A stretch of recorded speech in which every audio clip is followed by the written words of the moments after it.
जब आप काफ़ी परेशान हो जाते हैं, विपरीत परिस्थिति होती है, तो कई ऐसे लोग होते हैं जो अलग अलग तरह के काम करते हैं या फिर कुछ लिखते हैं, और ऐसे में लिखना जब आदमी शुरू करता है तो कहीं ना कहीं रास्ते धीरे धीरे आगे बढ़ते जाते हैं। हमारे साथ एक ऐसी मतलब रांची की बेटी है जिसे हम कह सकते हैं कि आप देखेंगे मतलब ये निवेदिता डांग हैं, और ये अपने आप में इसमें काबिलियत काफ़ी है, और काबिलियत इसलिए ज़्यादा है कि इन्हें अभी इन्होंने एक बुक लिखी है जिसका नाम है कन्फ्यूज्ड माइंड। तो और उसके लिए इन्हें एक मतलब एशियन अवार्ड मिला है, एक बड़ा अवार्ड है पूरे एशिया में।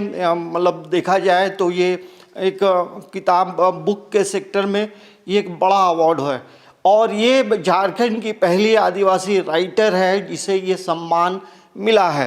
तो निवेदिता डांग कौन है ये भी जानेंगे, और कैसे ये रुचि जगी कि आप किताब लिखने के लिए प्रेरित हुए।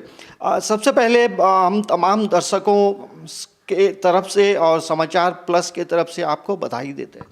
Thank you so much. ये एक बुक जो है आपके हाथ में है, मुख्य तौर से यदि हम बात करें, ये किताब आपको एक शोहरत दिलाया है। जी, मुझे भी यकीन नहीं हो रहा है, काफ़ी नया है ये मेरे लिए, और मैंने शोहरत के लिए तो लिखना शुरू नहीं किया था, मैंने अवार्ड कभी सोचा भी नहीं था, पर मैं थैंकफुल हूँ। मैं प्रभु यीशु का धन्यवाद देती हूँ क्योंकि मैं उन पर बहुत विश्वास करती हूँ, एंड आई बिलीव कि उन्होंने ही मुझे स्ट्रेंथ दिया है कि मैं इसे कंटिन्यू कर सकूँ, क्योंकि मैं नेट क्वालिफाइड हूँ, एंड जब मैंने नेट क्वालिफाई किया था तो काफ़ी एक तरीके से होता है ना अटैक्स की, नेट क्वालिफाई कर चुकी हो, क्यों नहीं जा रही हो जॉब करने के लिए, अप्लाई करना चाहिए तुम्हें, या फिर जेपीसी की तैयारी करो, या ये करो, इतनी टैलेंटेड हो, इतनी क्वालिफाइड हो। तो ये काफ़ी संघर्षपूर्ण रहा कि मैं जो करना चाहती थी उसके लिए मुझे खड़े होना पड़ा, और अपने परिवार तक को समझाना पड़ा कि मैं यही करना चाहती हूँ। तो that was a struggle in itself. अच्छा, ये कैसे मन में आया कि हमको राइटर बनना है?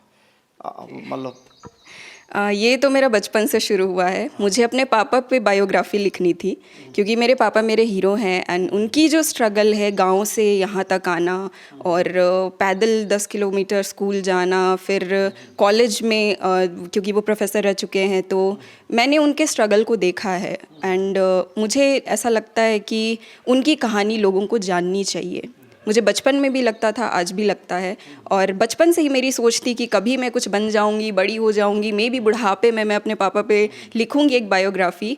और वो जो सोच मेरी थी, धीरे धीरे जब मैंने अपने ग्रेजुएशन को कंप्लीट किया, मास्टर्स कंप्लीट किया, तो मेरी थोड़ी सी तबीयत ख़राब हो गई, मैं हॉस्पिटलाइज हुई लगभग 1.5 महीने के लिए। तो मुझे काफ़ी सोचने का मौका मिला कि मैं अपने जीवन के साथ क्या करना चाहती हूँ, क्या मैं अपनी जूलॉजी कंटिन्यू करना चाहती हूँ, या फिर मुझे आगे पढ़ाई में ही कुछ करना है, या फिर नेट जैसे आप सुन चुके हैं तो पीएचडी करना है, क्या करना है। तो मैंने सोचा कि नहीं, मुझे राइटिंग ही परस्यू करना है, क्योंकि मैं क्लास 5 से लिख रही हूँ। मैं तब से पोएम्स लिखा करती थी अपने कॉपीज़ के पीछे, या फिर स्टोरीज़ लिखा करती थी, बट कभी सोचा नहीं था कि प्रोफेशनली लिखूँगी।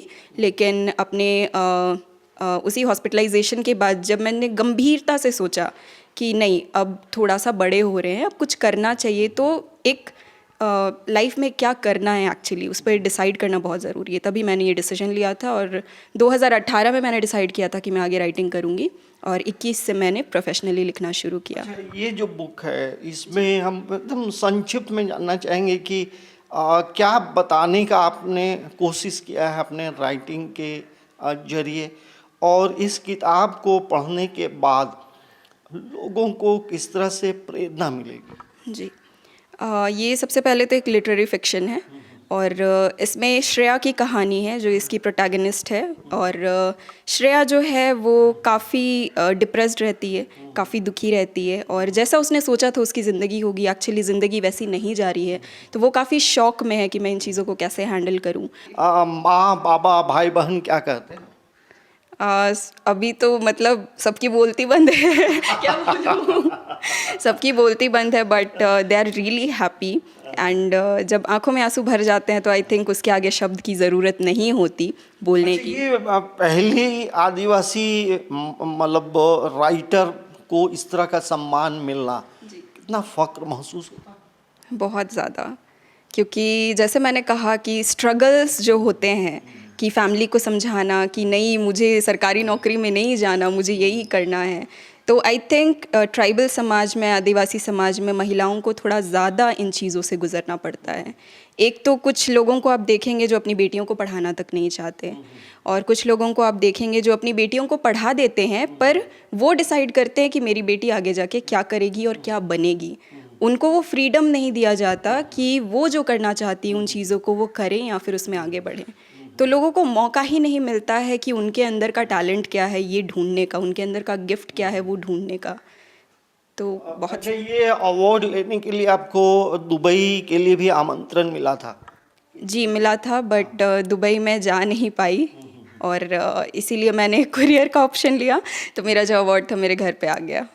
देखिए, ये जो रैक है ये आप देखेंगे, निवेदिता का मेहनत का ये फल है। ये आप देखेंगे अलग अलग कैटेगरी में कई तरह के जो अवार्ड्स हैं, राइटिंग, मतलब कई किताबों को इसने लिखा है, और यही वजह है कि आप देखेंगे साहित्य महोत्सव अवार्ड है और अलग अलग जगहों में सम्मान मिला है। गाना भी गाती हैं जी। मतलब ऐसे समय में कुछ ऐसा गीत है जो आपको लगता है कि गाना चाहिए? मेरा एक सॉन्ग है, मेरा ओरिजिनल कॉम्पोजिशन है, मैं 2 ही लाइन गाऊंगी। तू है रहनुमा तारीफ़ें तेरी करूं, तू है मेरा खुदा तारीफ़ें तेरी करूं, तू है रहनुमा तारीफ़ें तेरी करूं, तू है मेरा खुदा तारीफ़ें तेरी करूं। बस। अच्छा, एक अंतिम सवाल। अभी कई ऐसे यूथ हैं काफ़ी डिप्रेस्ड रहते हैं, ऐसे यूथ से क्या अपील होगी? सबसे पहले तो आपको ये एक्सेप्ट करना है कि आप डिप्रेशन में हैं, क्योंकि डिप्रेशन वर्ड सुनते ही लोग बहुत अटैक्ड महसूस करते हैं कि नहीं, I am not in depression, I am fine, completely fine. हर किसी को आप जाके टोकिएगा कि भाई तुम डिप्रेशन में हो, दे विल बी लाइक नहीं, आई एम कम्प्लीटली फाइन, मैं ठीक हूँ। तो सबसे पहले तो आपको एक्सेप्ट करना है कि वो आपकी वीकनेस है या फिर ये एक तरीके का मेंटल स्ट्रगल है जिससे आप गुजर रहे हैं। दूसरा, आपको खुलना है, आपको खुल करके ये लोगों से जिस पे आप भरोसा करते हैं शेयर करना है कि मैं इस तरीके के प्रॉब्लम से गुजर रहा हूँ या गुजर रही हूँ, और धीरे धीरे आपको सोल्यूशन मिलते जाएंगे। तो डिप्रेशन कोई मेंटल बीमारी नहीं है, ये एक तरीके का आपका साइकोलॉजिकल ब्लॉकेज है जो किसी हादसे की वजह से या फिर किसी डिफ़िकल्टी की वजह से आप कहीं पे स्टक हो गए हो और किसी चीज़ से आप निकल नहीं पा रहे हो। तो ये कोई बीमारी नहीं है, इसीलिए इसमें शर्माने वाली कोई बात नहीं है, ना ही डरने वाली कोई बात है। तो आप खुल के शेयर करें, लोगों से मदद लें और जल्दी से ठीक हो जाएं। तो ये हमारे साथ निवेदिता डांग थी, और हम कह सकते हैं कि अपने अनुभवों को अपने माता पिता और भगवान के आशीर्वाद से इन्हें जो मन किया है, इनकी जो इच्छा थी उसी लाइन में ये आगे बढ़ रहे हैं। और पूरे राज्य के लिए गौरव का बात है कि पहली आदिवासी गर्ल है जिसे मतलब इतना बड़ा जो सम्मान है, Asian book award, Asian golden book award मिला है। तो राज्य के लिए भी फ़ख्र की बात है और डांग परिवार के लिए भी फ़ख्र की बात है।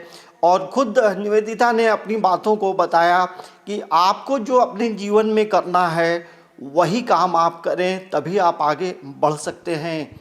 समाचार प्लस के लिए कैमरामैन राजेश तिर्की के साथ अंजनी कुमार, रांची।